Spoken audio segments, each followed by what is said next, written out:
Doctor সাহেব, আমার পাতলা পায়খানা হয়েছে, ওষুধ দেন। পাতলা তো বুঝলাম, কিন্তু কেমন পাতলা? অনেক পাতলা। ভালো করে বুঝায় বলেন কেমন পাতলা।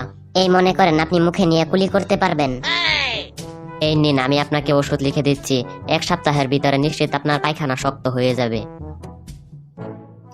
আপনার ওষুধ খেয়ে তো আমার পায়খানা অনেক শক্ত হয়ে গেছে। কেমন শক্ত? অনেক শক্ত। একটু ভালো করে বুঝায় বলেন কেমন শক্ত। এই মনে করেন আপনি দাঁত দিয়ে কামড়ায় ভাঙতে পারবেন না। ডাক্তার, আপনার নাম কি? কামরান। এই মিয়া, কারে কামড়ামু?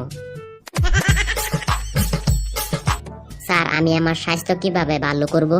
ভালো স্বাস্থ্যের জন্য প্রত্যেকদিন খেলাধুলা করা জরুরি। আমি তো প্রত্যেকদিন ক্রিকেট খেলি। তো কতক্ষণ খেলেন? যতক্ষণ মোবাইলে চার্জ থাকে।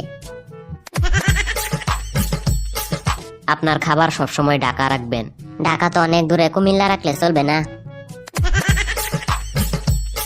ডাক্তার সাহেব, আমি ঘোড়ার মতো কাজ করি, গরুর মতো খাই, আর কুকুরের মতো ক্লান্ত হয়ে পড়ি। এখন আমি কি করব?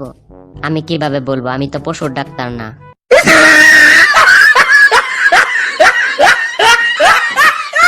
হ্যালো ফ্রেন্ডস, আপনারা যদি আমার চ্যানেলটি এখনো সাবস্ক্রাইব করেননি তাহলে লাল বাটনে প্রেস করে সাবস্ক্রাইব করে নিন, আর পাশে থাকা বেল আইকনটি প্রেস করে দিন আমার নতুন ভিডিও নোটিফিকেশন পাওয়ার জন্য।